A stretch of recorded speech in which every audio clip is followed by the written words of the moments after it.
Alright, everybody, Astrocastrophe here today, and I just wanted to do a rather short video today, maybe somewhere around 10 minutes long, on basically my philosophical thought, or rather, should I say, my belief towards the way, well, not that people should live their lives, but sort of by the way I live to my standards and my definition of how you should live life. And that would entail the sort of dialects you would withdraw from philosophers such as Nietzsche, maybe a little bit of Plato, but primarily I'm going to say Arthur Schopenhauer, being that he is kind of a cult figure on the internet right now. I mean, a lot of people have fallen into his philosophy within, I'm going to say, the span of the last 10 years, because I don't think he was very well regarded before. Well, he was, but it wasn't, I think, that he had such a cult following as he does now. Sort of how, like, Lovecraft recently gained a cult following within, the past 10 years. Sure, they were already recognized names, but it wasn't like people my age and people your age really were hip or into that until within this span of the last 10 years. So I've went through plenty of different philosophical outlooks within my life, and I'm going to say by far Schopenhauer's is perhaps the best I have ever laid my eyes upon. It has made the most sense to me despite being this sort of drastic world view where everything is sort of morose and painful. It merely made sense to me to sort of live in that sort of philosophical outcome where you readily accept that the world is pretty much a bad place and that it's not going to get any better. But instead of focusing on how bad it is, you more or less focus on how you can manage making it a more tolerable experience, which I think some other philosophies tend to negate, such as a lot of philosophy from Nietzsche, in my mind, seems to exalt the idea of suffering because it's beneficial to you somehow. I have to say, when I speak of Nietzsche, I have to talk about him a little icily sometimes, because at the end of the day, Nietzsche went mad, and I might be wrong, but it was maybe the last 10 years of his life, maybe a little bit less, maybe a little more, the last 10 years of his life in an insane asylum, more or less. He had a mental collapse after he saw a horse being flogged. And this is someone who I believe went to great lengths to suffer in order to achieve something. So I kind of look at him as an example. Yeah, he created a huge legacy for himself, sure. But I have to ask myself at the end of the day, is creating a legacy for yourself and going through a very insufferable life worth it in the long run? Does it do anything for you after this? And if there is nothing beyond this, then the answer is no, it does absolutely nothing for you. So what is the point of doing it? For the benefit of mankind, I can understand. But I wouldn't say Nietzsche's philosophy really benefited mankind in any sort of way that I could approve of. The biggest achievement his philosophy made, in my mind, is it inspired the Nazis. No less. It inspired the Nazis with his idea of the Übermensch, That is something Hitler and the rest of the Third Reich really dug into with the whole Aryan race, master race, superior being thing. They got all of that from Nietzsche. I'm going to say that his philosophy has been exponentially impactful on society, but it hasn't necessarily been impactful in a good way. So his philosophy is something I do like certain elements of it, but a lot of it is just based on the idea of suffering. Whereas Schopenhauer's view was more like the suffering in a sense of maybe abstaining from the indulgences of life, so you no longer require them, might be a more proper way of living through like aestheticism and not indulging in debauchery in itself could be in a way suffering, because people don't want to live a happy, unfulfilled, a happyless, unfulfilled life. They want to experience joy, and I do believe that you have to indulge in these things if you want to experience joy. You're not going to if you just sit there all day reading the fucking Bible and abstaining from everything. You're not going to feel anything other than maybe a sense of oneness. And I can understand how people can connect with that and feel one, but I'm not entirely sure if the oneness is going to constitute happiness. I do think you have to dip your toe in the water every now and then to experience happiness. However, I don't know if happiness is something we should proactively be seeking in our lives, because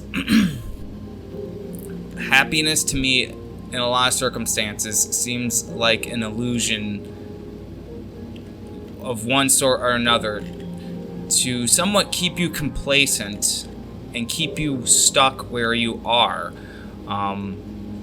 Because there's a lot of times where people will do things and they'll get stuck doing these things for years believing that they're happy, but all it does is it keeps them in the same place. You know, people do that all the time with relationships, with jobs. These jobs provide some sort of beneficiary sense of release to them, which could be translated as being joy or happiness, and people sort of use that as the means to justify why they stay where they are. And it's something I question is pursuing. I definitely think pursuing happiness is going to make you miserable, which is something people really need to give up, is the pursuit of happiness. I can tell you I've spent many years of my life pursuing it, and within those years I was very unhappy. And I would say for most others, I don't really know many people out there who've been in the pursuit of it and have really made any sort of momental gain from it. I mean, most people who are happy are just inherently happy. They just are, like they don't have to pursue it or follow it.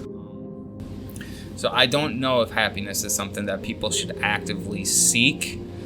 I do think finding maybe the sense of oneness and contentment in this world is something that people should proactively seek, because I do think in the end that whatever happens, it's going to happen, and I'm not entirely sure that what you do is going to have an effect in the end, which kind of applies this sort of apathetic look towards things, which I think is a problem, having a sense of apathy, maybe nihilism. Nihilism demotivates you in a lot of situations, but I do think, from a nihilist perspective, that the most you're going to do is leave something behind, but whatever you leave behind eventually is going to vanish. It's just through the course of thousands of years of evolution and the planet eventually dying, cosmic disasters on a scale of saying like the universe experiences a heat death, it's eventually going to evaporate into nothing. And inevitably, whatever you create or whatever you put here is going to not exist one day. So I have a hard time understanding why people would want to put themselves out there to suffer for something just for the sake of making, a legacy for themselves. I could understand if you are out there trying to achieve something for the here and the now that helps people and maybe helps yourself along the way. That I can understand. If you're going to go out there and develop like a cure for cancer or something, and you're going to do it, then I think that is something that you should pursue, because it's noble. It's not for the sake of like Elon Musk buying Twitter or trying to put a man on Mars just because he wants to be the guy with the biggest dick in the room. I don't think that sort of egotistical manhandling of yourself is going to really benefit you in the end. When you get to that point and it's just, I'm not there yet. You're probably not there yet. But it seems so often throughout time and history, you just hear about inventors or brilliant people like Nikola Tesla, and they get to the end of the road and they just say that everything they've done was completely pointless, that they were laughed at, that it wasn't worth it. And like I think it was something that Tesla said was the most significant thing he ever saw or done was seeing a dove at his windowsill on the day he was dying. Like that was like the most significant thing to him.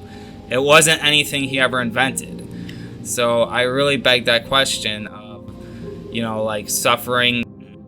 I don't know if it's really worth it, but I mean, in the survivalistic sense of like you have to fucking feed yourself, you have to do all the things to necessitate your survival. Yeah, of course, you gotta feed yourself, you gotta put a roof over your head.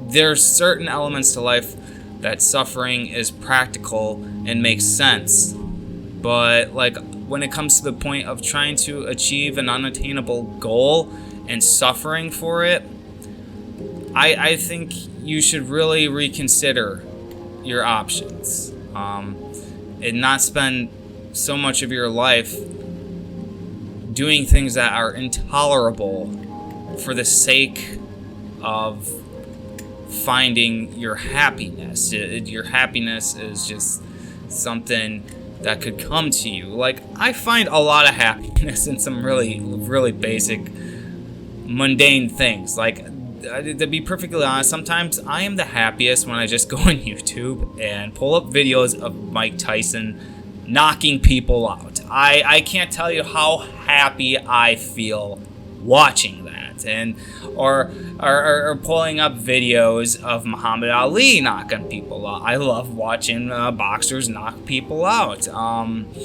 There's so many moments where I think it really is the simple things in life that make people happy. I don't know if, I think we have a problem. I think society definitely encourages it with going out there and being the alpha male, the guy with the biggest dick in the room who, fucks the most bitches and has the most resources, the sort of Elon Musk thing. I think society really pushes that on people, and it makes people miserable in the long run. Like when they're telling people, oh, you're not going to be happy if you're single. Oh, you're not going to be happy if you don't have children.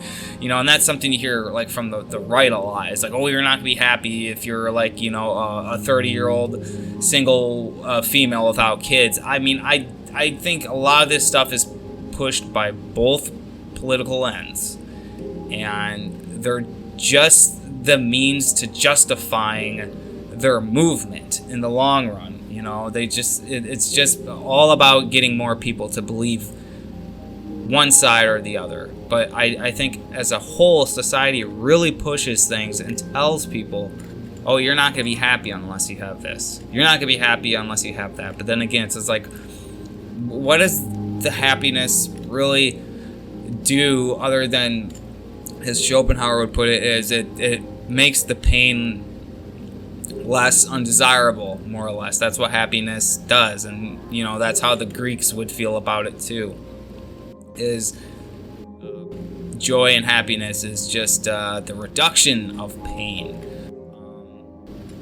Yeah, it makes sense to reduce it, but I think a lot of the things that truly make us happy or give us that sense of release or contentment, they're being camouflaged by a lot of things in this world. A lot of social expectations, yes. I don't know, video games tend to make me happy, but I can't really tell you whether that's being pushed on me or not. This is how I've been for most of my life. They've always made me happy. But I would suggest at the end of the day, looking into Schopenhauer. Some people really dig Nietzsche, but I think Nietzsche's just a little out there. I think he's just crazy. I can't really understand a lot of the stuff he says. But I definitely dig Schopenhauer. I think many other people would dig him too. I'd say, yeah, give him a look, definitely. He's a lot easier to understand than Nietzsche. I don't like the sort of prose that Nietzsche speaks in. It's just too flirtingly complicated and poetic and pretty for me, and to understand. It's just way too convoluted for me. It's just like when it comes to him, people have to transparently explain to me what he's trying to say, and I get some of it, but at the end of the day, he's not my favorite philosopher. I would say probably Plato is. Plato's analogy of the cave is, you know, something I often look back at. I wouldn't even say that I like Aristotle or I don't like Socrates, but I definitely would say that probably Plato is one of my favorite philosophers, maybe my favorite, and then would come Schopenhauer. But I mean, I think the reason I don't put Schopenhauer at my first is because, yeah, he is a pretty grim, pessimistic philosopher, which oddly enough is the name of this video. But that'll do it for now. Give him a look. I'll check you out next time.